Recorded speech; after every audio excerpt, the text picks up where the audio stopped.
प्यारे बच्चों, BSEB यानी कि बिहार बोर्ड क्लास चैनल पर आप सभी का हार्दिक स्वागत है। बच्चों, इस वीडियो में हम BSEB यानी कि बिहार बोर्ड के कक्षा 9वीं के गणित के अध्याय 7 त्रिभुज की सभी प्रमेयों को हल करेंगे, सिद्ध करेंगे। तो वीडियो को पूरा देखिएगा एंड तक, जिससे आपको अध्याय 7 की सभी प्रमेयों के हल और सिद्ध आसान तरीके से समझ में आ जाएंगे। प्रमेय 7.1 प्रमेय 7.1 है ASA सर्वांग समता का नियम। इसे हम ASA सर्वांग समता का नियम भी कहते हैं। ठीक है, तो अभी हम पहले समझते हैं कि ASA क्या है। ठीक है, ए का मतलब है अंग्रेजी में एंगल। ठीक है, ए का फुल फॉर्म है अंग्रेजी में एंगल, जिसको कि हिंदी में हम कहते हैं कोण। एंगल का मतलब होता है कोण। और एस का एस को अंग्रेजी में हम कहते हैं साइड। ठीक है, एस का फुल फॉर्म है अंग्रेजी में साइड, और साइड को हिंदी में हम कहते हैं भुजा। तो एस हो जाएगी भुजा। फिर ए का मतलब वही, अंग्रेजी में हम उसे एंगल कहेंगे और हिंदी में कहेंगे कोण। ठीक है, तो ए ऐसे क्या बन जाएगा आपका, एंगल साइड एंगल। ठीक है, और हिंदी में क्या हो जाएगा, ये कोण भुजा कोण। ठीक है, तो आप याद रखिए, ए का मतलब होता है एंगल, एंगल का मतलब होता है कोण। एस का मतलब होता है साइड, साइड का हिंदी में मतलब होता है भुजा। ठीक है, तो ए ऐसे लिखा है तो इसका मतलब हो जाएगा एंगल साइड एंगल, और हिंदी में हम कह देंगे इसको कोण भुजा कोण। प्रमेय 7.1। ठीक है, अब हम देखते हैं कि प्रमेय 7.1 क्या कहती है। प्रमेय 7.1 कहती है, दो त्रिभुज सर्वांगसम होते हैं यदि एक त्रिभुज के दो कोण और उनके अंतर्गत भुजा। ठीक है, दो कोण और उनके अंतर्गत भुजा मतलब उन दोनों कोणों के बीच की भुजा दूसरे त्रिभुज के दो कोण और उनकी अंतर्गत भुजा के बराबर हों, तो वो दोनों त्रिभुज क्या होंगे, सर्वांगसम त्रिभुज होंगे। ठीक है, तो देखते हैं, इसे हमें सिद्ध करना है। ठीक है, पहला त्रिभुज हमने लिया त्रिभुज ABC, दूसरा त्रिभुज हमने लिया त्रिभुज DEF। ठीक है, तो किसी भी प्रमेय को सिद्ध करने के लिए सबसे पहले हमें लिखना होता है कि प्रमेय में क्या क्या दिया गया है। ठीक है, तो क्या क्या दिया गया है उसे हम लिख लेते हैं। ठीक है, हमें दिया गया है दो त्रिभुज है, त्रिभुज ABC और त्रिभुज DEF। ठीक है, ये हमने बना लिए त्रिभुज ABC और त्रिभुज DEF। अब इन त्रिभुजों में और हमें क्या क्या दिया हुआ है कि दो कोण और उनके अंतर्गत भुजा बराबर है। ठीक है, तो कोण B बराबर कोण E। ठीक है, आप देखिए कोण B और कोण E ये बराबर दे रखे हैं। ठीक है, इसको हम लिख देंगे ए मतलब एंगल, एंगल मतलब कि कोण। ठीक है, दूसरा कोण कौन कौन से बराबर है दोनों त्रिभुजों में, कोण C और कोण F ये बराबर दे रखे हैं हमें। ठीक है, ये भी ए लिख देंगे क्योंकि एंगल। ठीक है, और कोण B और कोण C, त्रिभुज ABC में देखिए कोण B और कोण C इनके बीच की भुजा कौन सी है, भुजा BC। ठीक है, उसी तरह त्रिभुज DEF में देखिए कोण E और कोण F इनके बीच की भुजा कौन सी है, भुजा EF। ठीक है, तो ये दोनों भी बराबर दे रखे हैं BC बराबर EF। ठीक है, दोनों कोणों की अंतर्गत भुजा। ठीक है, अंतर्गत भुजा बराबर है। ठीक है, इसको हम लिख देंगे एस, एस मतलब साइड। ठीक है, तो जो दिया गया वो हमने लिख दिया। अब हम लिखते हैं कि हमें क्या सिद्ध करने को कहा गया है। हमें सिद्ध करने को कहा गया है कि यदि ऐसा है कि दो कोण और उनके अंतर्गत भुजा बराबर है दोनों त्रिभुजों की, तो वो दोनों त्रिभुज क्या होंगे, सर्वांगसम होंगे। तो हमें सिद्ध करना है कि त्रिभुज ABC सर्वांगसम है त्रिभुज DEF के, ये हमें सिद्ध करना है। तो इसी तरह हमें परीक्षा में लिखना होता है। सबसे पहले क्या लिखना होता है कि जो दिया गया है, फिर हमें लिखना होता है जो हमें सिद्ध करना है। ठीक है, तो हमने अभी लिख दिया, अब हम इसको सिद्ध करेंगे।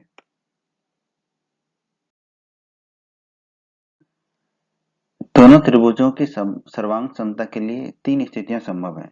ठीक है, तो अब हम इसकी उत्पत्ति पे चलते हैं, यानी कि इसको सिद्ध करते हैं प्रमेय को। ठीक है, कौन कौन सी तीन स्थितियां संभव है, ए बी बराबर डी हो, भुजा जो ए बी है वो डी के बराबर हो।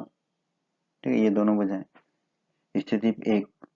दूसरी स्थिति क्या है, ए बी जो है डी भुजा से बड़ी हो, और तीसरी स्थिति ए बी भुजा जो है वो डी भुजा से छोटी हो। तो यही तीन स्थिति हो सकते हैं, या तो ए बी डी के बराबर होगी, या ए बी डी से बड़ी होगी, या फिर ए बी डी से छोटी होगी। तो हम इन तीनों स्थितियों में जो है त्रिभुजों की सर्वांग समता सिद्ध करेंगे।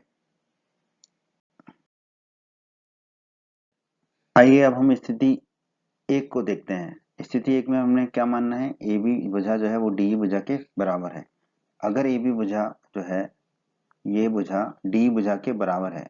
ठीक है, ये दोनों भुजाएं बराबर हैं, तो ए बी बराबर डी हमने लिख दिया। कैसे? कल्पना की है, हमने माना है। ठीक है, ए बी डी के बराबर है।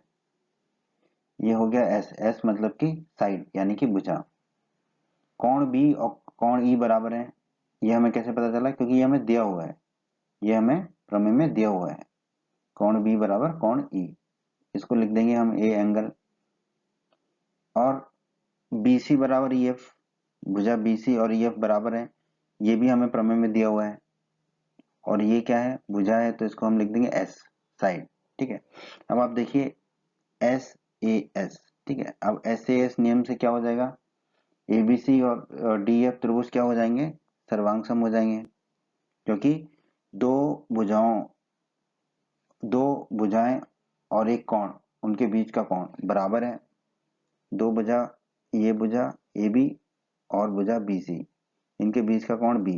ये दूसरे त्रिभुज में भुजा डी और भुजा ई एफ, इनके बीच का कोण ई, ये बराबर है। तो एस नियम से क्या हो जाएगा? त्रिभुज ए बी सी सर्वांग सम हो जाएगा त्रिभुज डी एफ के।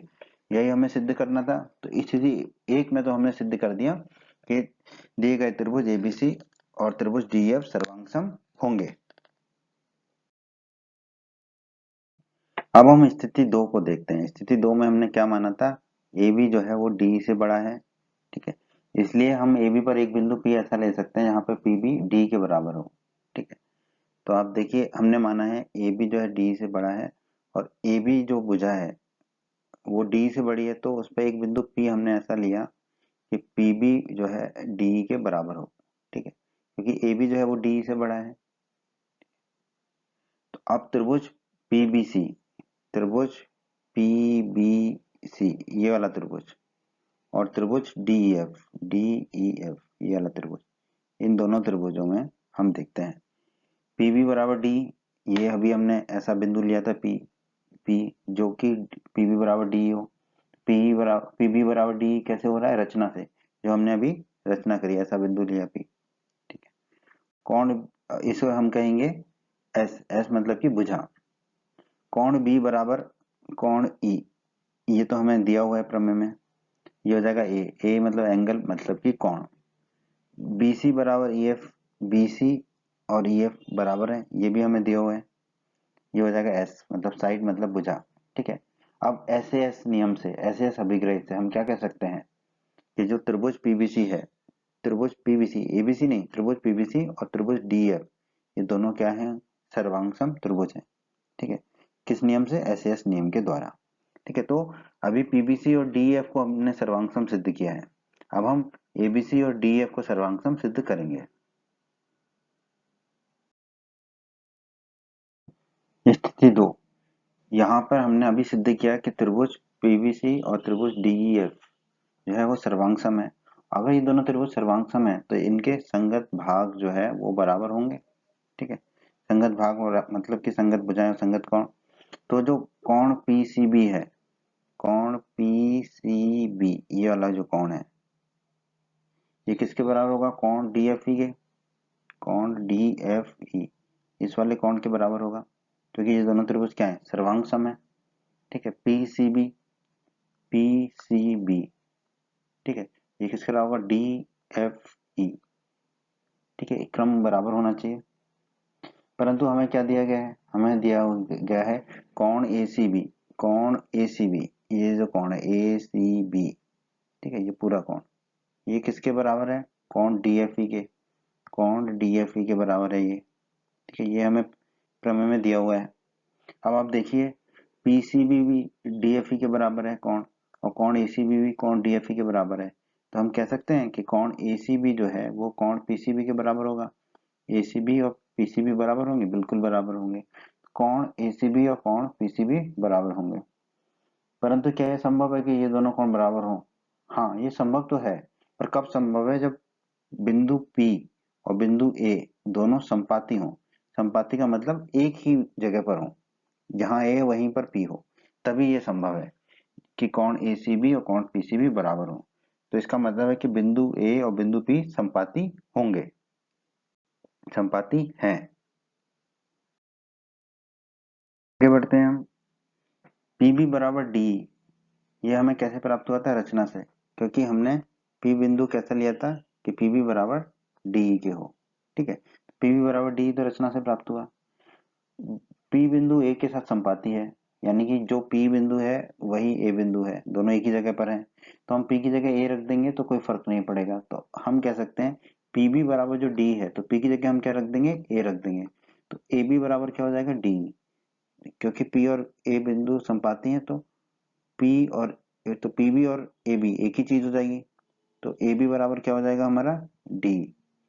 ठीक है, ये बुझा है तो हमने लिख दिया एस। कोण बी बराबर कोण ई, कोण बी और कोण ई बराबर है, ये हमें दिया हुआ है, ये हो जाएगा ए मतलब एंगल, मतलब कि कोण। और भुजा बी सी किसके बराबर है? भुजा ई एफ के, ये भी हमें दिया हुआ है, ये हो जाएगा एस मतलब साइड मतलब कि भुजा। अब आप देखिए एस ए एस, तो एस ए एस नियम से हम क्या कह सकते हैं कि त्रिभुज एबीसी सर्वांग होगा त्रिभुज डीई एफ के। ठीक है, किस नियम से? एस एस नियम के द्वारा त्रिभुज एबीसी और त्रिभुज डीएफ जो है वो सर्वांग होंगे। तो हमने दूसरी स्थिति जहां पर ए बी बड़ा है डी से, उसमें भी सिद्ध किया कि त्रिभुज एबीसी और त्रिभुज डीएफ जो है वो सर्वांग होंगे। अब हम अपनी स्थिति 3 लेते हैं, जहां स्थिति 3 में हमने कहा था ए बी छोटा होगा डी से। ठीक है, तो हम मान लेते हैं कि ए बी डी से छोटा है, यानी कि डी बड़ा है। डी बड़ा है तो हम डी पर एक बिंदु एम इस प्रकार लेते हैं कि एम ई बराबर ए बी हो। तो डी पर हमने एक बिंदु लिया एम। ठीक है, किस प्रकार लिया कि डी जो है एम ई जो है ए बी के बराबर हो, एम ई जो है वो ए बी के बराबर हो। ठीक है, इस प्रकार हमने बिंदु एम लिया। ठीक है, फिर हम क्या करेंगे? स्थिति 2 वाले तर्क को दोहराते हुए हम निष्कर्ष निकाल लेंगे कि ए बी बराबर डी ही होगा। ठीक है, ए बी और डी जो है वो हमारे बराबर आ जाएंगे, जैसा कि हमने स्थिति 2 में निकाला था। ठीक है, ऐसा निष्कर्ष हम निकाल पाएंगे, ए बी बराबर डी होगा। ए बी बराबर डी हमने निष्कर्ष निकाला, ये हो गया एस मतलब कि भुजा यानी कि साइड। कोण बी कोण ई के बराबर है, ये हमें दिया हुआ है, कोण बी और कोण ई बराबर है, ये हमें दिया हुआ है प्रमेय में। ए एंगल यानी कि कोण हो गया ये। भुजा बी सी भुजा ई एफ के बराबर है, ये भी हमें दिया हुआ है प्रमेय में, ये हो गया एस साइड यानी कि भुजा। तो अब हम कह सकते हैं कि कोण ए बी सी सॉरी त्रिभुज ए बी सी सर्वांग सम होगा त्रिभुज डी एफ के। त्रिभुज ए बी सी त्रिभुज डी एफ के सर्वांग सम होगा किस नियम से? एस ए एस के नियम से। एस ए एस के नियम से हम कह सकते हैं कि त्रिभुज ए बी सी और त्रिभुज डी एफ सर्वांग सम होंगे। तो जैसा कि आपने देखा कि हमने तीनों स्थितियों में सिद्ध कर दिया कि त्रिभुज एबीसी और त्रिभुज डीएफ सर्वांग सम है, तो हम कह सकते हैं कि त्रिभुज एबीसी और त्रिभुज डीएफ सर्वांग सम है, और इसी को हम कहते हैं ए ऐसे सर्वांग समता का नियम। ए ऐसे एंगल साइड एंगल यानी कि कोण भुजा कोण सर्वांग समता का नियम, कि अगर किन्हीं दो त्रिभुजों में दो कोण और उनके बीच की भुजा बराबर है तो वो दोनों त्रिभुज क्या होंगे? सर्वांग सम त्रिभुज होंगे। बच्चों, अगर आप हमारे बिहार बोर्ड क्लास चैनल पर नए हैं और आपने अभी तक हमारा बिहार बोर्ड क्लास चैनल को सब्सक्राइब नहीं किया है, तो आप जल्दी से सब्सक्राइब बटन को दबाकर हमारे बिहार बोर्ड क्लास चैनल को सब्सक्राइब कर लीजिए और बेल आइकन को भी दबा दीजिए। इससे आपको क्या फ़ायदा होगा कि जब भी हमारे चैनल पे कोई भी नया वीडियो आएगा तो उसका नोटिफिकेशन सबसे पहले आपको मिलेगा, और जब भी आप यूट्यूब पर कोई वीडियो सर्च करेंगे तो हमारा बिहार बोर्ड के वीडियोज़ आपको सर्च में ऊपर नज़र आने लगेंगे। बच्चों, इस अध्याय के बाकी अन्य सभी वीडियोस को देखने के लिए आप कभी भी आई बटन पर क्लिक कर सकते हैं। आई बटन पर क्लिक करने से आपको इस अध्याय के सभी वीडियोस के लिंक मिल जाएंगे। प्रमेय 7.2, एक समद्विबाहु त्रिभुज की बराबर भुजाओं के सम्मुख कोण बराबर होते हैं। बराबर भुजाओं के सम्मुख कोण बराबर होते हैं समद्विबाहु त्रिभुज के। ठीक है, तो हमने एक त्रिभुज ले लिया, त्रिभुज एबीसी। जैसा कि आप जानते हैं किसी भी प्रमेय को सिद्ध करने के लिए सबसे पहले हम बताते हैं कि उस प्रमेय में क्या दिया गया है। हमें दिया गया एक समद्विबाहु त्रिभुज एबीसी। ठीक है, इसमें हम मान लेते हैं कि भुजा बी ए भुजा सी ए के बराबर है। बी ए और सी ए जो है बराबर भुजाएं हैं। ठीक है, ये दोनों भुजाओं को बराबर मान लिया, बी ए बराबर सी ए। हमें सिद्ध क्या करना है, हमें सिद्ध करना है कि इनके सम्मुख कोण बराबर हो। बी ए का सम्मुख कोण क्या होगा, कोण सी, और सी ए का सम्मुख कोण क्या होगा, कोण बी। तो हमें सिद्ध करना है कोण बी और कोण सी जो है वो बराबर होंगे।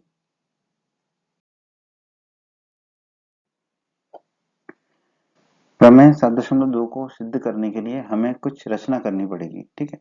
तो सबसे पहले हम वो रचना कर लेते हैं। कोण ए का समद्विभाजक खींचें। जो कोण ए है आपका, कोण ए, ये कोण ए है, इस कोण का समद्विभाजक खींचें, मतलब कि इस कोण को दो बराबर भागों में बांटने वाली रेखा खींचनी है हमें, ठीक है। तो हमने कोण ए का समद्विभाजक खींचा, जिसमें वो ये जो भुजा है ये कोण ए को दो बराबर भागों में बांटती है। तो बराबर भागों में बांट रही है कोण को, तो कोण बी ए डी, कोण बी ए डी, ये वाला जो कोण है ये बराबर होगा कोण सी ए डी के, कोण सी ए डी, इस कोण के बराबर, ठीक है। ऐसी रेखा हमने खींची है ये, और ये बीसी रेखा पर कहाँ पर मिलती है, हमने मान लिया डी बिंदु पर मिलती है। हमने मान लिया ये बीसी भुजा पर डी बिंदु पर मिलती है, ठीक है। तो हमने बहुत ही आसान है, कोण ए का समद्विभाजक खींचा है, मतलब कोण ए को दो बराबर भागों में बांटा है, और ऐसी रेखा खींची है जो बीसी भुजा पर डी बिंदु पर मिलती है। उपपत्ति, आइए अब हम प्रमेय 7.2 को सिद्ध करें। त्रिभुज बी ए डी और त्रिभुज सी ए डी में, त्रिभुज बी ए डी और त्रिभुज सी ए डी, ये दोनों त्रिभुज, ये दो त्रिभुज हो गए। इनमें हम देखते हैं बी ए बराबर सी ए, बी ए बराबर सी ए, ठीक है। ये कैसे है, ये हमें प्रमेय में दिया गया है, क्योंकि ये एक समद्विबाहु त्रिभुज है। इसको हमने बोल दिया एस, मतलब साइड, मतलब भुजा। कोण बी ए डी, ये वाला कोण, ये वाला कोण, कोण बी ए डी, ये किसके बराबर होगा, कोण सी ए डी के, इस कोण के बराबर होगा। क्योंकि कैसे, ये रचना से हमने समद्विभाजक खींचा था कोण ए का, ठीक है। कोण ए को दो बराबर भागों में हमने बांटा था, ठीक। तो ये हो गया ए मतलब कि एंगल, मतलब कि कोण, और ए डी बराबर ए डी, ए डी तो ए डी के बराबर ही होगा। क्यों, क्योंकि ये उभयनिष्ठ है, कॉमन है, ठीक है। तो ए डी तो ए डी के बराबर ही होगा, कॉमन है, ये हमने इसका कारण लिख दिया। ये भी भुजा है तो एस साइड, ठीक है। अब हम कह सकते हैं कि त्रिभुज बी ए डी सर्वांग सम होगा त्रिभुज सी ए डी के, ठीक है। अब इसका क्रम क्या होना चाहिए दोनों त्रिभुजों का, ठीक है, ये आप देख लीजिए। देखिए ऐसे ऐसे भुजा कोण भुजा, तो पहले भुजा लो जो भुजा बराबर है, बी ए बराबर है सी ए के, ठीक है। तो बी ए और सी ए, फिर आप देखिए कौन सा कोण बराबर है, B A D, B A D बराबर है सी ए डी के, तो B A D C A D, ठीक है। अब और कौन सी भुजा बराबर है, ए डी, फिर आखिरी में आएगा ए डी, तो इसी क्रम में ये त्रिभुज सर्वांगसम होगा, ठीक है। किस नियम से, एस ए एस नियम के द्वारा, ठीक है। अब ये त्रिभुज सर्वांगसम हो गए दोनों, बी ए डी और सी ए डी, ठीक है। तो हम कह सकते हैं कोण ए बी डी, कोण ए बी डी, ये वाला कोण, और बराबर होगा कोण ए सी डी के, इस कोण के बराबर होगा, ठीक है। क्यों, सीपीसीटी, ये सीपीसीटी के बारे में हमने परिचय के वीडियो में पढ़ा था कि सर्वांगसम त्रिभुजों के संगत भाग बराबर होते हैं। अब आप देखिए जो ये दोनों त्रिभुज सर्वांगसम है बी ए डी और सी ए डी, तो इनके कोण भी जो है बराबर होंगे, संगत कोण, ठीक है। तो ए बी और फिर डी लिखा हमने, ए बी और डी, ठीक है। तो फिर यहाँ पे हम क्या लिखेंगे, ए सी और फिर डी, ए सी और डी, ठीक है। ये दोनों कोण बराबर होंगे, ठीक, ये दोनों कोण बराबर हो गए। तो ये ए बी डी कोण क्या है, कोण बी है, ए बी डी कोण बी है, और ए सी डी क्या है, कोण सी। और हमें इस प्रमेय में यही सिद्ध करना था कि कोण बी और कोण सी बराबर होना चाहिए। तो हम कह सकते हैं इति सिद्धम, यही हमें सिद्ध करना था। प्रमेय 7.3, किसी त्रिभुज के बराबर कोणों की सम्मुख भुजाएं बराबर होती हैं, ठीक है। तो दोस्तों आपको याद होगा प्रमेय 7.2 में हमने देखा था कि सम्मुख बराबर भुजाओं के सम्मुख कोण बराबर होते हैं। तो हम कह सकते हैं कि प्रमेय 7.3 जो है वो प्रमेय 7.2 का विलोम है। आइए अब हम इसको सिद्ध करते हैं। हमने एक त्रिभुज लिया, त्रिभुज एबीसी। तो सबसे पहले हम हर प्रमेय में लिखते हैं जो भी हमें दिया गया है। तो हमें क्या दिया गया है, त्रिभुज एबीसी, जिसमें हमें दिया गया है कोण बी और कोण सी बराबर है, दो कोण बराबर हैं। अब हमें सिद्ध कोण बी और कोण सी बराबर हो गए। अब हमें क्या सिद्ध करना है, हमें सिद्ध करना है इनके सम्मुख भुजाएं बराबर होंगी। कोण बी की सम्मुख भुजा क्या है, भुजा ए सी। कोण सी की सम्मुख भुजा क्या है, भुजा ए बी। तो हमें सिद्ध करना है ए बी भुजा जो है वो ए सी भुजा के बराबर होगी, ए बी और ए सी भुजा जो है वो आपस में बराबर होंगी।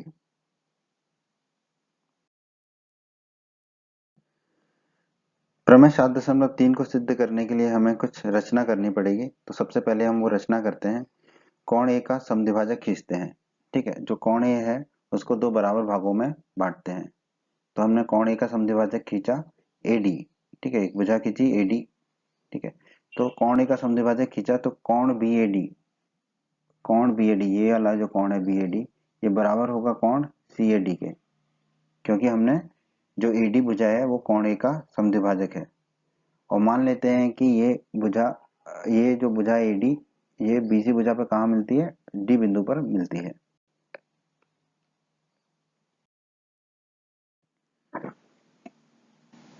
उपपत्ति, आइए अब हम प्रमेय 7.3 को सिद्ध करते हैं।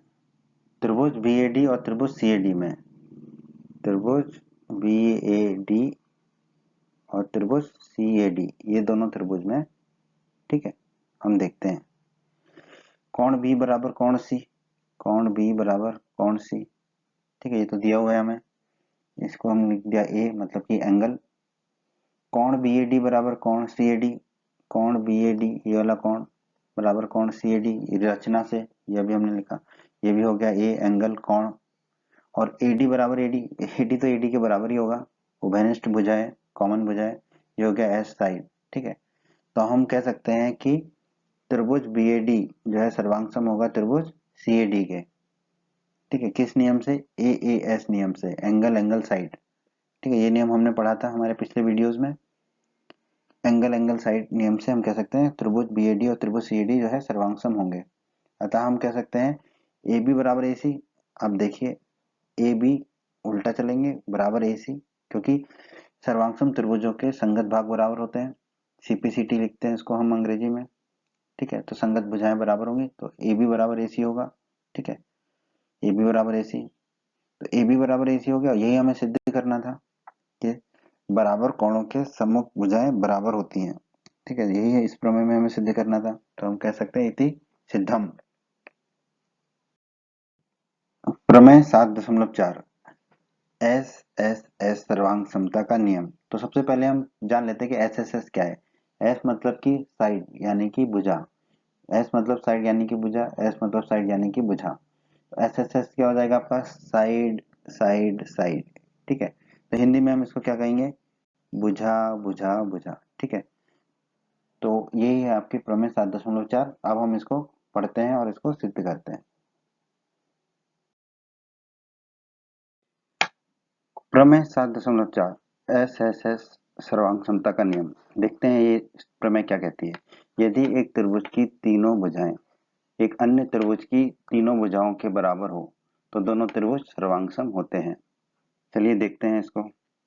तो सबसे पहले जैसे कि हर प्रमेय में करते हैं हम, क्या दिया गया हमें वो लिखते हैं। दिया गया है हमें दो त्रिभुज एबीसी और डीईएफ, त्रिभुज डीएफ दिए गए हैं जिनमें ए बी बराबर डी, ये हमने ले लिया ए बी बराबर डी, पहली भुजा, तीनों भुजाएं बराबर है तो पहली भुजा बराबर की ए बी बराबर डी। दूसरी भुजा बी सी बराबर ई एफ, बी सी बराबर ई एफ, ये दूसरी भुजा भी बराबर हो गई।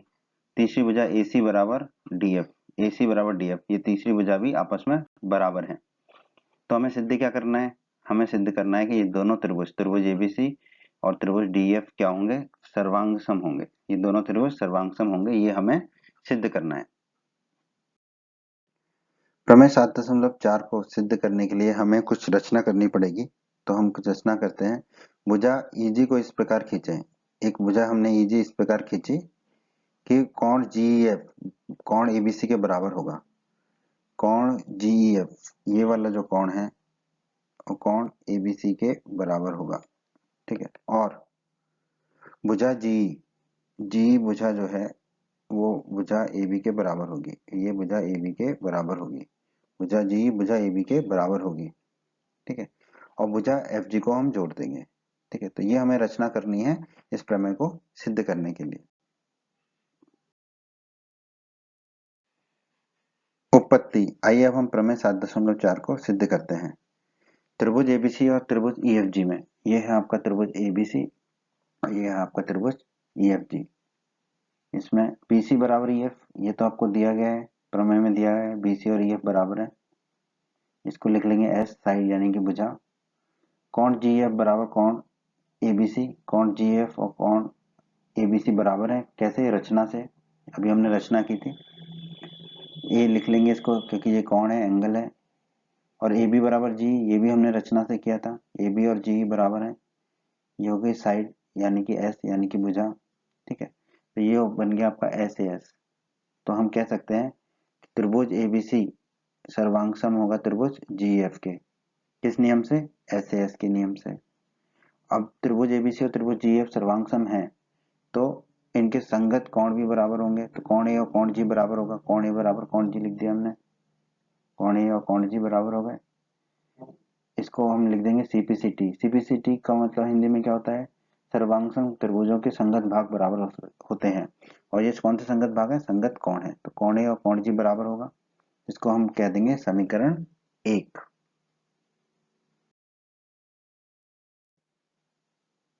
आगे बढ़ते हैं, हम भुजा डीजी को जोड़ रहे हैं। डी और जी, ये डी बिंदु और जी बिंदु, डी शीर्ष और जी शीर्ष को हम जोड़ते हैं।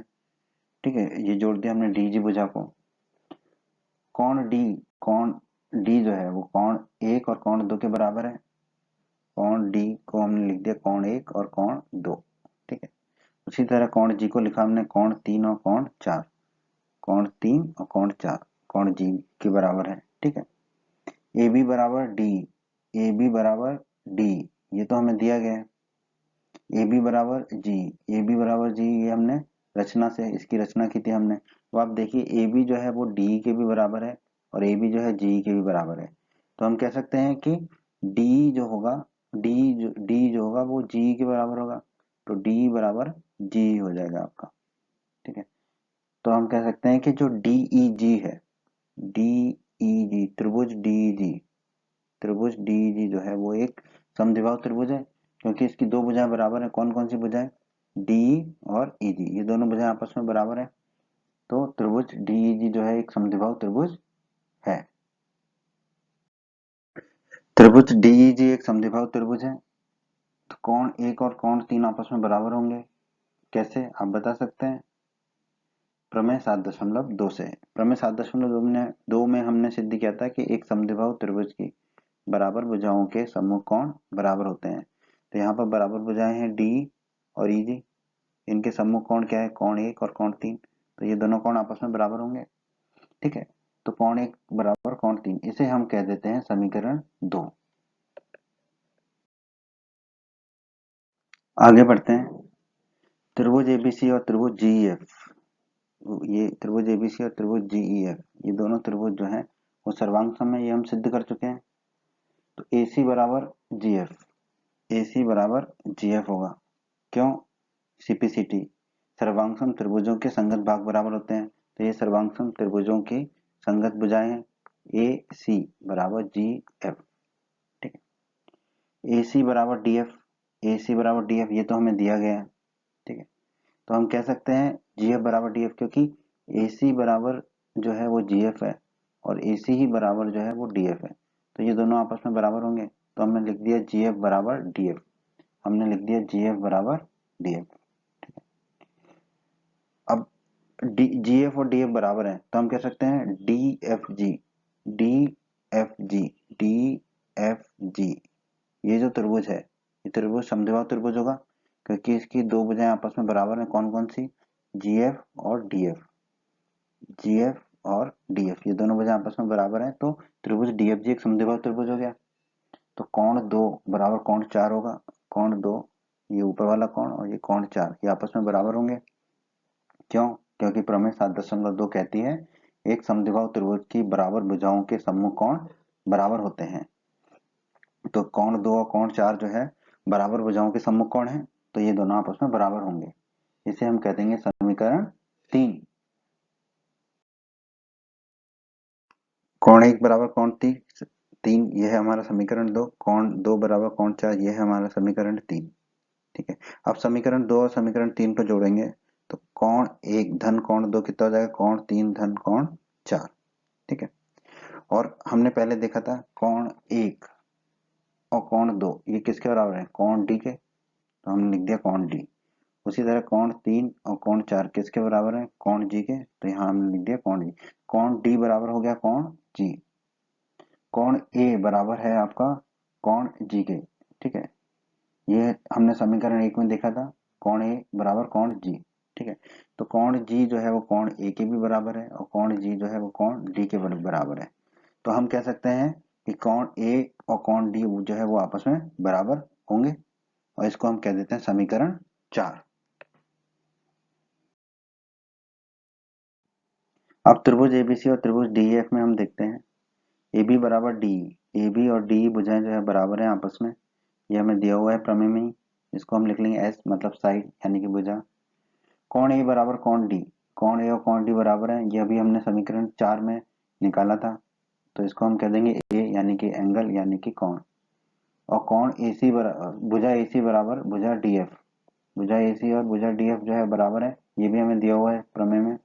इसको हम लिख लेंगे S यानी कि साइड यानी कि भुजा। अब आप देखिए आपका बन गया SAS नियम। ठीक है, तो आप कह सकते हैं कि त्रिभुज ABC, ठीक है, त्रिभुज ABC, त्रिभुज ABC जो है वो सर्वांग होगा त्रिभुज DEF के, त्रिभुज DEF के सर्वांग होगा। क्यों, SAS नियम के द्वारा। ठीक है, यही हमें सिद्ध करना था, त्रिभुज ABC और त्रिभुज DEF जो है वो सर्वांग होंगे। तो यह है आपकी प्रमेय 7.4 का हल, और इसी प्रमेय को हम कहते हैं SSS सर्वांग समता का नियम, साइड साइड साइड सर्वांग समता का नियम। यानी कि अगर दो त्रिभुजों की तीनों संगत भुजाएं बराबर हों तो वो दोनों त्रिभुज क्या कहलाते हैं, सर्वांग त्रिभुज कहलाते हैं। बच्चों, अगर आप हमारे बिहार बोर्ड क्लास चैनल पर नए हैं और आपने अभी तक हमारा बिहार बोर्ड क्लास चैनल को सब्सक्राइब नहीं किया है, तो आप जल्दी से सब्सक्राइब बटन को दबाकर हमारे बिहार बोर्ड क्लास चैनल को सब्सक्राइब कर लीजिए और बेल आइकन को भी दबा दीजिए।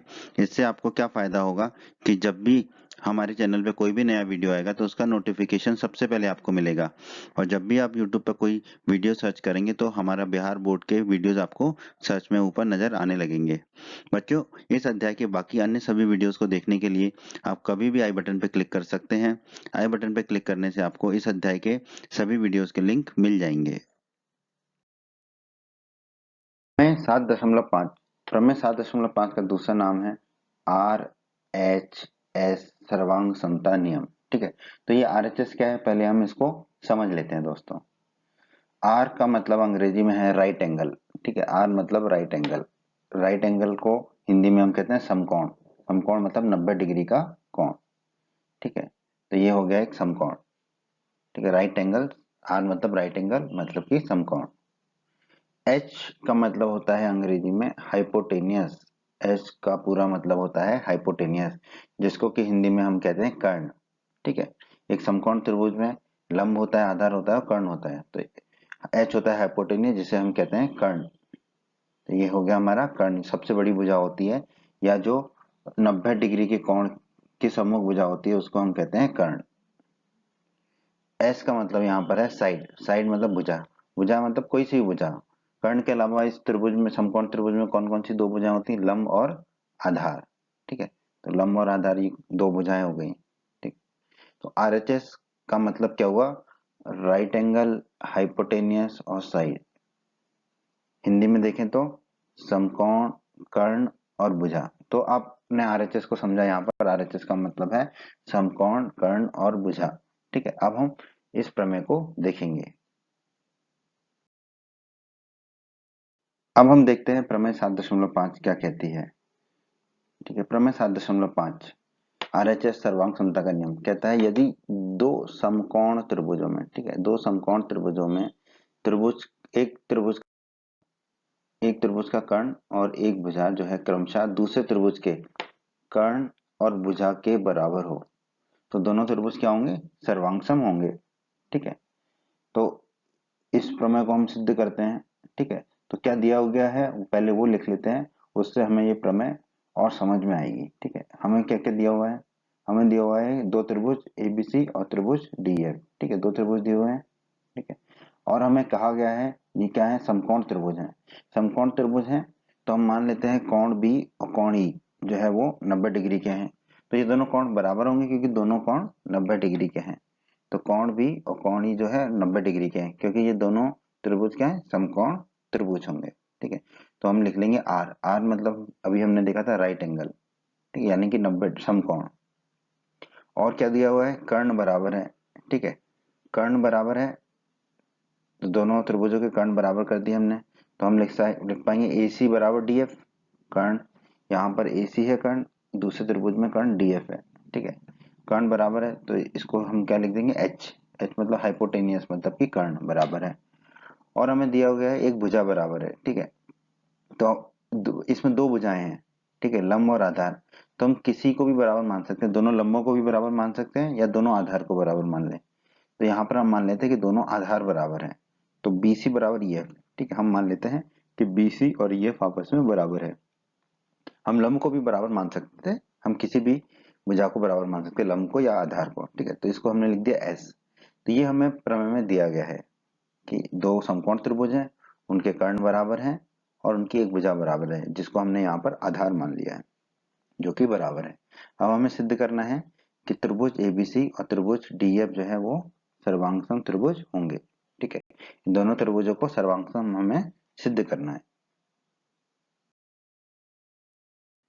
तो हमने लिख लिया था जो हमें दिया गया है, अब हम इसको सिद्ध करते हैं। तो हम शुरुआत करेंगे उपपत्ति। ठीक है, उपपत्ति मतलब कि सिद्ध करते हैं इस प्रमेय को। ठीक है, पाइथागोरस प्रमेय आप लोगों ने पढ़ रखी है। पाइथागोरस प्रमेय क्या कहती है, लंब का वर्ग धन आधार का वर्ग बराबर कर्ण का वर्ग। ठीक है, ये हमने पढ़ रखा है पाइथागोरस की प्रमेय।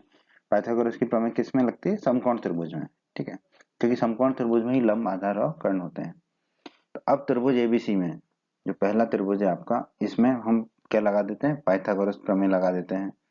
पाइथागोरस प्रमेय से क्या होगा, लंब का वर्ग, लंब इसमें क्या हो जाएगा, ए बी, ये लंब है, धन आधार का वर्ग, आधार क्या हो जाएगा, BC। BC लिख दिया, बराबर किसके हो जाएगा, कर्ण के वर्ग के बराबर। कर्ण यहाँ पर कितना है, AC, तो हो गया AC के वर्ग के बराबर। तो हमने त्रिभुज ABC में प्रमेय लगा दी पाइथागोरस।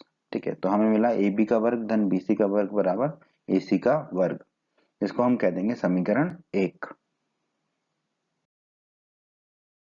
पाइथागोरस प्रमेय हमने लगा दी थी हम त्रिभुज एबीसी में। अब हम त्रिभुज डीईएफ में भी पाइथागोरस प्रमेय लगा देते हैं। ठीक है, तो यहाँ पर भी लंब हमारा क्या है, डी। तो डी का वर्ग यानी कि लंब का वर्ग, धन आधार का वर्ग, आधार यहाँ पर हमारा क्या है, EF। तो EF का वर्ग बराबर किसके होगा, कर्ण के वर्ग के। कर्ण यहाँ पर हमारा होगा DF, तो हमने लिख दिया DF का वर्ग। ठीक है, ये हमने लिख दिया। अब AC बराबर DF ये हमें दिया गया है। AC और DF दोनों त्रिभुजों में देखिए AC और DF बराबर कर्ण बराबर दिए गए हैं। ठीक है, और हमने क्या माना था, एक भुजा जो बराबर थी तो उस आधार माना था, तो BC बराबर EF ये भी दिया हुआ है क्योंकि एक भुजा बराबर है। ठीक है, तो अब हम क्या करेंगे, जो हमारा अभी समीकरण आया है उसमें हम DF की जगह क्या रख देंगे, DF की जगह हम क्या रख सकते हैं, AC। तो DF की जगह हम रख देंगे AC। और EF बराबर कितना है, BC। तो EF की जगह हम क्या रख देंगे, BC। तो EF की जगह हम रख देंगे BC। तो हो जाएगा हमारा D का वर्ग, तो D का वर्ग ही रहेगा। EF की जगह क्या हो जाएगा, BC का वर्ग। और DF की जगह क्या हो जाएगा, AC का वर्ग। ठीक है, यही हो जाएगा हमारा, और इसको हम कह देंगे समीकरण 2।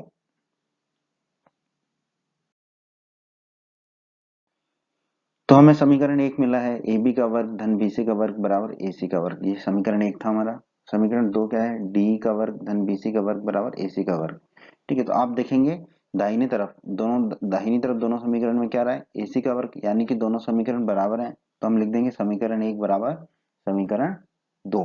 ठीक है, अब हम इनके बाईं तरफ के जो पद हैं उनको बराबर लिख देंगे, बाईं तरफ के पदों को बराबर कर देंगे।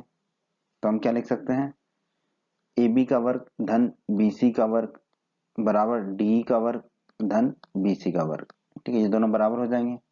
अब ये जो BC है इसको हम दाहिनी तरफ ले जाते हैं, तो हमें मिलेगा AB का वर्ग बराबर क्या हो जाएगा, DE का वर्ग, DE का वर्ग धन BC का वर्ग। और ये BC जो है उधर चला गया दाहिनी तरफ, तो ऋणात्मक चिन्ह आ जाएगा, ऋण के BC का वर्ग। ठीक है। अब ये BC के वर्ग से BC का वर्ग कट जाएगा, तो हमें क्या मिलेगा, AB का वर्ग बराबर DE का वर्ग। ठीक है, दोनों वर्ग हैं तो हम लिख सकते हैं AB बराबर DE। तो AB बराबर क्या हो गया आपका, DE। ठीक है, AB बराबर हो गया आपका DE के। AB और DE भुजा आपकी हो गई बराबर। इसको हम कह देते हैं समीकरण 3।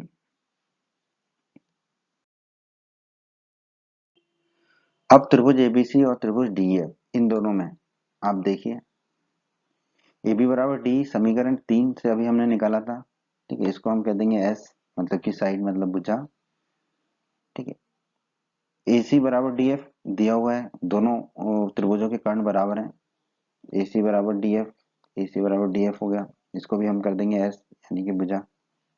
और आधार को हमने बराबर माना था BC बराबर EF, BC बराबर EF, BC और EF बराबर है, एक भुजा बराबर थी, ये भी दे रखा है। ठीक है, तो ये क्या हो जाएगा आपका SSS। SSS नियम से क्या कह सकते हैं हम कि दोनों त्रिभुज, त्रिभुज ABC और त्रिभुज DF क्या है, सर्वांग सम है। SSS मतलब भुजा भुजा भुजा का जो नियम है। ठीक है, SSS नियम से, SSS नियम क्या कहता है कि अगर दो त्रिभुजों की तीनों संगत भुजाएं बराबर हों तो वो दोनों त्रिभुज सर्वांग सम होते हैं। और हमें इस प्रमेय में क्या सिद्ध करना था कि त्रिभुज ABC और त्रिभुज DF सर्वांग सम है। तो हमने प्रमेय को सिद्ध कर दिया, तो हम लिख देंगे इति सिद्धम। प्रमेय 7.6। दोस्तों देखते हैं प्रमेय 7.6 क्या कहती है। यदि किसी त्रिभुज की दो भुजाएं असमान हो, ठीक है, किसी त्रिभुज में दो भुजाएं समान हो, यानी कि दो भुजाओं की लंबाई बराबर नहीं हो, कोई भी दो भुजाएं, तो उन दोनों भुजाओं में से जो लंबी भुजा होती है उसके सामने का सम्मुख कोण जो है वो बड़ा होता है। ठीक है, तो इसको समझते हैं। ठीक है, यहाँ त्रिभुज ABC में आप देखिए, जैसे कि मान लेते हैं दो भुजा AB और AC। ठीक है, हम मान लेते हैं कि AB भुजा बड़ी है और AC भुजा छोटी है। ठीक है, तो प्रमेय में क्या कह रहे हैं, अगर AB भुजा बड़ी है और AC भुजा छोटी है तो AB भुजा का सम्मुख कोण, AB भुजा का सम्मुख कोण कौन सा है, C, कोण C। ठीक है, ये कोण बड़ा होगा किससे, छोटी भुजा के सम्मुख कोण से। छोटी भुजा का सम्मुख कोण कौन सा है, कोण B। ठीक है, यही हमें इस प्रमेय में सिद्ध करना है। तो आइए तो किसी भी प्रमेय की शुरुआत हम कैसे करते हैं, क्या हमें दिया गया है, हमें दिया गया है एक त्रिभुज ABC जिसमें AB भुजा बड़ी है AC से। हमने मान लिया है कि AB भुजा जो है, ये AB भुजा काली वाली ये बड़ी है हमारी AC से, AB भुजा बड़ी है AC से। तो हमें क्या सिद्ध करना है कि जो AB भुजा के सामने का कोण है, कोण C, ठीक है, ये बड़ा होगा AC भुजा के सामने के कोण, कोण B से, कोण B से ये बड़ा होगा। ये हमें सिद्ध करना है कि बड़ी भुजा के सामने का कोण बड़ा होगा और छोटी भुजा के सामने का कोण छोटा होगा। तो दोस्तों जैसा कि हम जानते हैं कि प्रमेय को सिद्ध करने के लिए हमें कभी कभी कुछ रचना करनी पड़ती है। ठीक है, तो यहाँ पे हमें क्या रचना करनी है, भुजा AB पर एक बिंदु P इस प्रकार लें। हमने भुजा AB पर एक बिंदु P लिया, एक बिंदु P लिया। ठीक है, किस प्रकार कि AP बराबर AC हो। ये जो AP की लंबाई है, AP की जो लंबाई है वो किसके बराबर हो, AC की लंबाई के बराबर हो, AP बराबर AC हो। ठीक है, इस प्रकार, क्योंकि यहाँ हमें क्या दिया हुआ है, भुजा AB जो है वो भुजा AC से बड़ी है।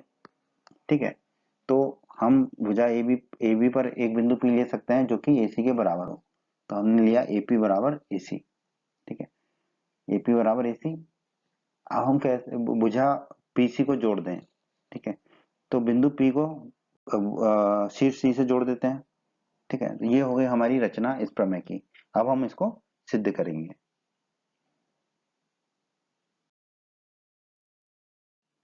आइए अब हम प्रमेय 7.6 को सिद्ध करते हैं।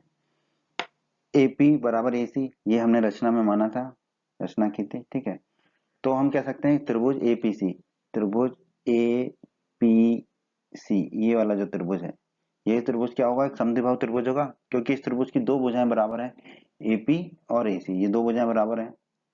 तो ये त्रिभुज APC जो है हमारा एक समद्विबाहु त्रिभुज होगा। तो हम कह सकते हैं कि कोण APC, कोण APC, कोण APC ये वाला कोण है आपका P पर बना हुआ, और कोण ACP C पर बना हुआ कोण, ये वाला कोण ACP, ये दोनों कोण आपस में बराबर होंगे। आप बता सकते हैं कैसे, आपने पढ़ रखा है, हमारा प्रमेय 7.2 का वीडियो अवश्य देखें। उस वीडियो में हमने प्रमेय 7.2 को सिद्ध किया है।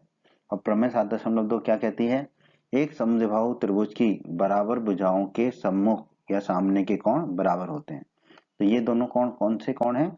बराबर भुजाओं के सम्मुख कोण हैं। ठीक है, एपी और एसी भुजाओं के सम्मुख कोण है, तो ये आपस में क्या होंगे? बराबर होंगे। अब हम मान लेते हैं कि कोण एपीसी और कोण एसीपी, ये दोनों कोण जो बराबर हैं उनका मान x है। ठीक है, तो हमने मान लिया कि ये दोनों कोण जो है वो x हैं। अभी हमने माना था कोण एपीसी बराबर कोण एसीपी बराबर x, इसको हम कह देंगे समीकरण 1। ठीक है, अब भुजा AB पर, ये जो काले कलर की भुजा है AB, इस पर अब देखिए कोण बीपीसी, ये जो लाल रंग का कोण है कोण बीपीसी धन कोण एपीसी, ये जो काले रंग का कोण है जिसको हमने x कहा, ये दोनों का योग कितना होगा? 180 डिग्री। ये आपने अध्याय 6 में पढ़ा था। कारण क्या है इसका? रैखिक युग्म। तो ये दोनों कोण मिलके क्या बना रहे हैं? रैखिक युग्म बना रहे हैं। ठीक है, अब कुछ नहीं है, एपीसी को जो है हम दाईं तरफ ले जाएंगे तो ये ऋण का एपीसी हो जाएगा। तो कोण बीपीसी बराबर क्या हो गया? 180 ऋण कोण एपीसी। और कोण एपीसी को हमने कितना माना है? x। तो कोण एपीसी की जगह हम रख देंगे x। तो कोण बीपीसी हमारा हो जाएगा 180 डिग्री ऋण x, जिसे हम कह देंगे समीकरण 2। त्रिभुज पीबीसी में, ये जो नीचे वाला त्रिभुज है, त्रिभुज पीबी और सी, ये वाला जो त्रिभुज है नीचे का, इस त्रिभुज में कोण बीपीसी बराबर हमारा कितना आया था? ये जो लाल वाला कोण है कोण बीपीसी, ये हमारा आया था 180 डिग्री माइनस x, जिसे हमने समीकरण 2 माना था। अब मान लेते हैं कोण पीसीबी बराबर y। कोण पीसीबी, ये वाला जो कोण है कोण पीसीबी, ये जो कोण है इसको मान लेते हैं हम y, इसको मान लिया हमने y। ठीक है, अब आप देखिए त्रिभुज पीबीसी में, नीचे वाले त्रिभुज में, ठीक है, तीनों कोणों को हम जोड़ रहे हैं। तो कोण बी, ये वाला कोण कोण बी धन कोण बीपीसी, लाल वाला कोण बीपीसी धन कोण पीसीबी, ये दो हमने y माना था, धन कोण पीसीबी बराबर 180 डिग्री। क्यों? क्योंकि आपको पता है कि त्रिभुज के तीनों कोणों का योग 180 डिग्री होता है। ठीक है, अब हम इसको हल करते हैं। तो बीपीसी की जगह हम क्या रख देंगे? ये जो ऊपर आया 180 डिग्री माइनस एक्स, और पीसीबी हमने कितना माना है? y। तो पीसीबी की जगह हम रख देंगे y, रख देते हैं बीपीसी डिग्री माइनस एक्स। ठीक है, ये रख दिया हमने, पीसीबी की जगह हमने रख दिया y। ठीक है, अब 180 डिग्री माइनस एक्स और y को हम ले जाएंगे दाईं तरफ।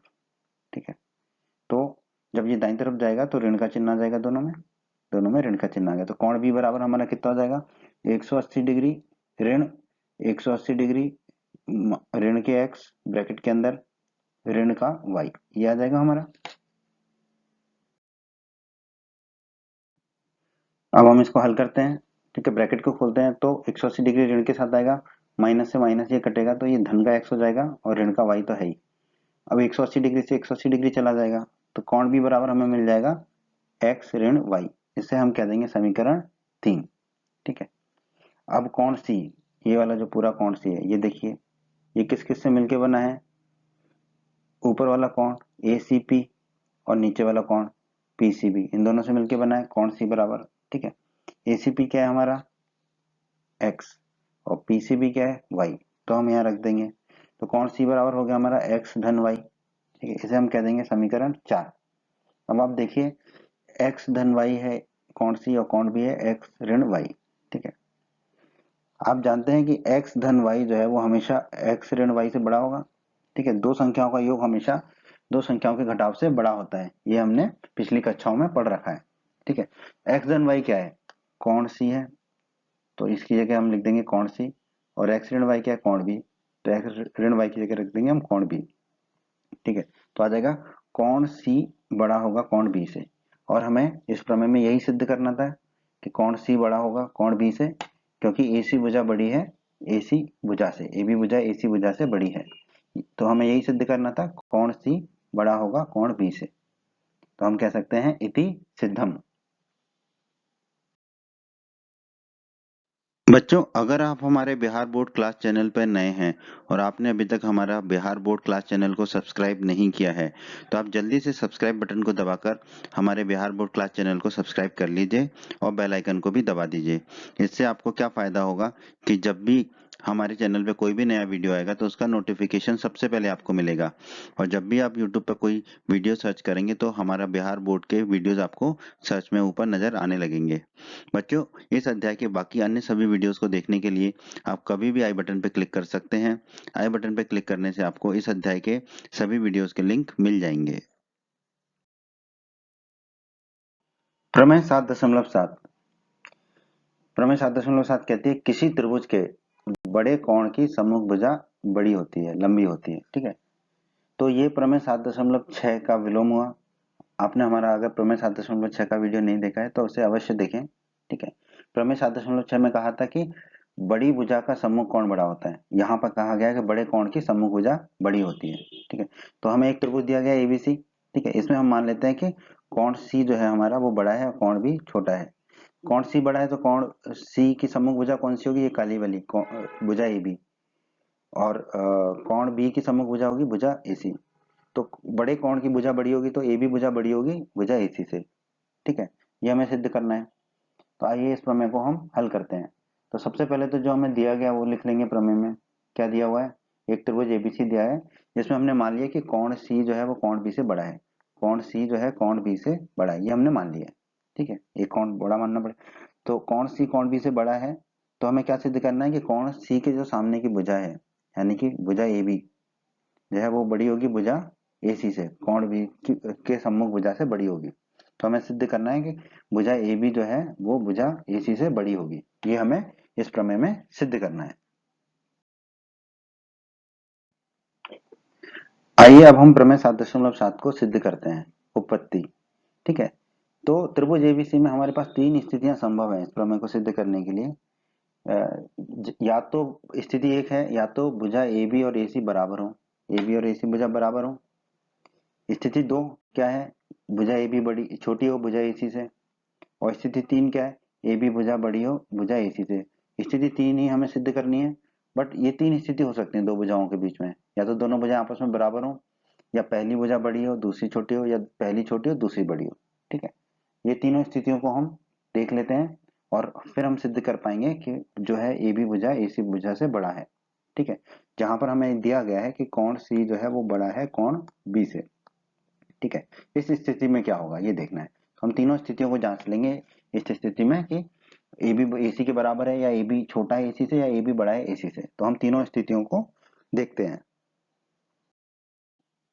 तो हम पहली स्थिति को देखते हैं। पहली स्थिति क्या थी? मान लेते हैं कि ए बी और ए सी बराबर है। ठीक है, तो हमने मान लिया भुजा ए बी और भुजा ए सी बराबर है। भुजा ए बी और भुजा ए सी अगर बराबर होंगे तो त्रिभुज एबीसी क्या होगा? एक समद्विबाहु त्रिभुज होगा, क्योंकि समद्विबाहु त्रिभुज में दो भुजाएं बराबर होती हैं। ठीक है, और अगर समद्विबाहु त्रिभुज होगा तो कोण बी और कोण सी आपस में क्या होंगे? बराबर होंगे। क्यों? क्योंकि आपने प्रमेय 7.2 का वीडियो देखा होगा हमारा, उसमें हमने सिद्ध किया था एक समद्विबाहु त्रिभुज की बराबर भुजाओं के सम्मुख कोण बराबर होते हैं। ठीक है, तो बराबर भुजाएं ए बी और ए सी, इनके सम्मुख कोण है कोण बी और कोण सी, तो कोण बी बराबर कोण सी होगा। परंतु हमें क्या दिया गया है प्रमेय में?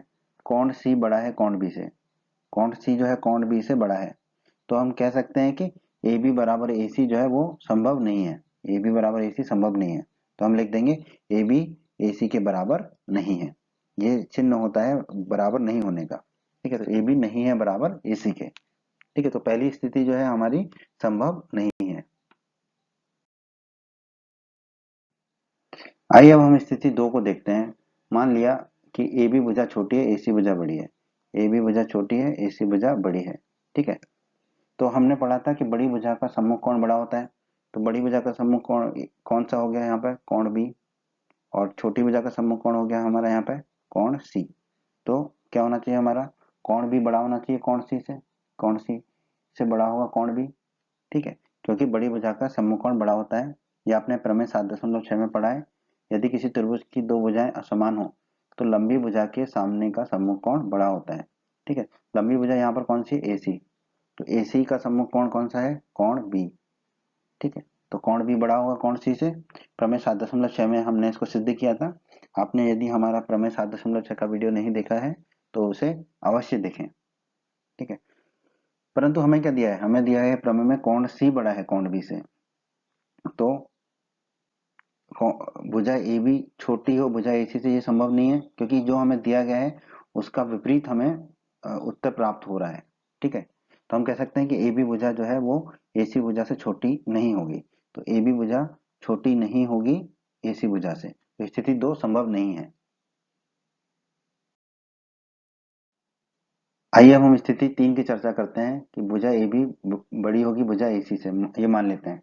वैसे तो अगर दोनों स्थितियां, जो पहली स्थिति और दूसरी स्थिति संभव नहीं है, तो तीसरी स्थिति ही संभव होगी। फिर भी हम इसे सिद्ध करते हैं, फिर भी अब हम इसे सिद्ध करेंगे। ठीक है, तो भुजा ए बी बड़ा है ए सी से। ठीक है, ए बी भुजा जो है वो बड़ा है ए सी भुजा से। तो हमने पढ़ा था कि बड़ी भुजा का सम्मुख कोण बड़ा होता है। तो ए बी भुजा का सम्मुख कोण कौन सा है? कोण सी। तो ये बड़ा होगा।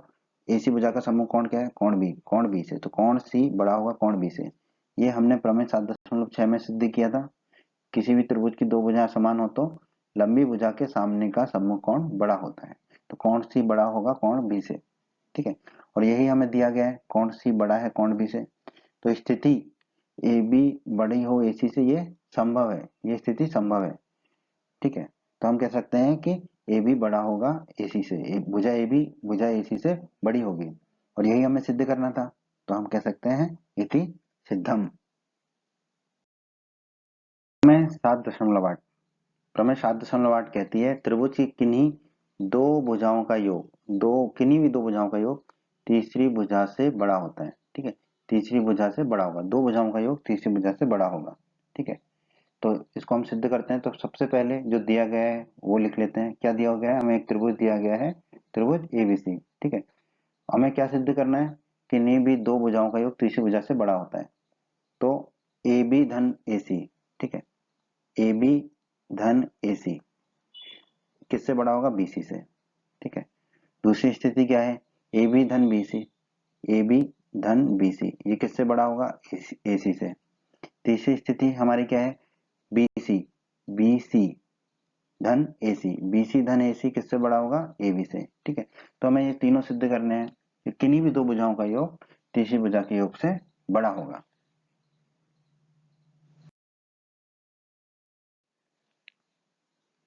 प्रमेय 7.8 को सिद्ध करने के लिए पहले हम कुछ रचना करते हैं। त्रिभुज एबीसी हमें दे रखा है।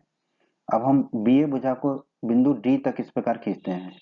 बी ए भुजा जो आपकी काली वाली भुजा है, बी से लेके ए तक, इसको हम आगे खींचेंगे बिंदु डी तक। ये एक बिंदु डी लिया, तो बी ए भुजा को खींचेंगे हम डी तक। ठीक है, कि और डी बिंदु कैसे लेंगे? कि ए डी बराबर ए सी हो। ठीक है, तो ए से डी तक खींचेंगे और ए डी और ए सी आपस में बराबर हो। ठीक है, तो बी ए भुजा को खींचा हमने डी तक और ए डी बराबर ए सी होना चाहिए। ठीक है, अब भुजा सी डी को जोड़ देंगे हम, सी और डी को हमने जोड़ दिया। ठीक है, अब मान लेते हैं कोण ए सी डी, कोण ए सी डी बराबर एक्स, ये जो नीचे का कोण है ये हमने एक्स मान लिया। और कोण ए डी सी, कोण ए डी सी, ये जो ऊपर वाला कोण है इसको हमने y मान लिया। कोण ए डी सी बराबर y, यह y ये हमने मान लिया है। उपपत्ति, आइए अब हम इस प्रमेय को सिद्ध करते हैं। ठीक है, ए डी बराबर ए सी। ठीक है, ये कहाँ से? रचना से, ये हमने अभी रचना की थी, ए डी बराबर ए सी। ठीक है, ए डी और ए सी भुजा बराबर है। तो हम कह सकते हैं कि त्रिभुज एडीसी, ये वाला जो त्रिभुज है, ये त्रिभुज समद्विबाहु त्रिभुज होगा, क्योंकि इसमें दो भुजाएं बराबर हैं, एडी और एसी। ठीक है, एडी और एसी भुजा बराबर है, तो हम कह सकते हैं एक समद्विबाहु त्रिभुज होगा। और समद्विबाहु त्रिभुज में हमें पता है बराबर भुजाओं के सम्मुख कोण बराबर होते हैं। तो बराबर भुजाओं के सम्मुख कोण कौन कौन से हैं? कोण एक्स और कोण वाई। तो हम कह सकते हैं कोण एक्स बराबर कोण वाई होगा। इसका कारण लिख देंगे। प्रमेय 7.2 हमने पढ़ी थी, एक समद्विबाहु त्रिभुज के बराबर भुजाओं के सम्मुख कोण बराबर होते हैं। आपने अगर हमारे प्रमेय 7.2 का वीडियो नहीं देखा है तो उसे अवश्य देखें। ठीक है, तो कोण एक्स बराबर कोण वाई हो गया। अब कोण बी सी डी, ये पूरा कोण बी सी डी, ये पूरा कोण किसके बराबर होगा? कोण ए सी बी, कोण ए सी बी, ये नीचे वाला कोण धन कोण एक्स, ये ऊपर वाला कोण। ठीक है, तो कोण बी सी डी बराबर हो गया कोण ए सी बी धन कोण एक्स, ये हो जाएगा। तो कोण बी सी डी बराबर हो गया कोण ए सी बी धन कोण वाई, क्योंकि कोण एक्स को हमने क्या रख दिया? कोण वाई, क्योंकि यहाँ पे हमने निकाला कोण एक्स बराबर कोण वाई है, तो कोण एक्स की जगह हम रख देंगे कोण वाई। ठीक है, ये कोण एक्स और कोण वाई बराबर है। तो अब आप देखिए BCD बराबर है कोण y धन कुछ ACB, ठीक है। तो दो कोणों का योग है कोण BCD, तो ये कोण BCD जो है कोण y से भी बड़ा होगा, कोण ACB से भी बड़ा होगा। तो हम कह सकते हैं कोण BCD जो है कोण y से बड़ा होगा, क्योंकि कोण BCD क्या है, कोण y और एक और कोण का योग, तो कोण BCD जो है कोण y से बड़ा होगा। अब त्रिभुज BCD में ये जो बड़ा वाला त्रिभुज है, B से लेके C से लेके ये D तक, ये बड़ा वाला त्रिभुज, इस BCD त्रिभुज में देखिए कोण BCD, ये वाला जो पूरा कोण BCD, ये कोण बड़ा है कोण y से, ऊपर वाले कोण से बड़ा है, ठीक है। तो BD बड़ा होगा BC से, BD भुजा बड़ी होगी भुजा BC से।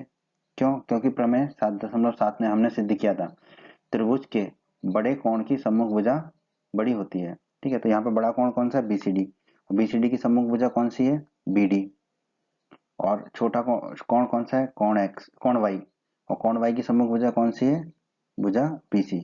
तो बड़े कोण के सामने की भुजा BD बड़ी होगी छोटे कोण के सामने की भुजा BC से, तो BD बड़ी होगी BC से, ठीक है। अब आप देखिए BD किससे मिलके बनी है, AB और AD से, तो BD बराबर हम लिख देंगे AB धन AD, ठीक है। और तो BD की जगह हम क्या लिख देंगे यहाँ पर, AB धन AD, तो हम कह सकते हैं AB धन AD बड़ा होगा BC से, क्योंकि BD की जगह हमने क्या रख दिया, AB धन AD, BD की जगह रख दिया हमने AB धन AD, ठीक है। अब AD बराबर AC है, AD बराबर AC है, ये हमने रचना में देखा था। AD हमने कितना लिया था, AC के बराबर लिया था, ठीक है। तो हम AD की जगह क्या रख देंगे, AC, तो हम AD की जगह रख देंगे AC, तो ये हो जाएगा ये रचना से लिया था।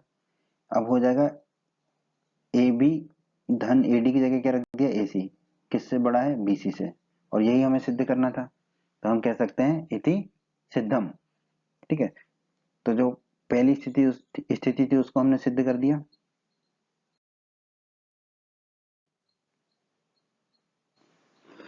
तो इसी तर्क को दोहराते हुए हम बाकी स्थितियों को भी सिद्ध कर सकते हैं, ठीक है। सिद्ध करने की जरूरत नहीं है, पर आप सीधा सीधा लिख सकते हैं अपने परीक्षा में कि इसी तर्क को दोहराते हुए हम कह सकते हैं कि AB धन BC बड़ा होगा AC से, या फिर BC धन AC बड़ा होगा AB से, और जो अभी अभी हमने सिद्ध किया है AB धन AC बड़ा होगा BC से, ठीक है। तो तीनों स्थितियों को सिद्ध किया जा सकता है, ठीक है।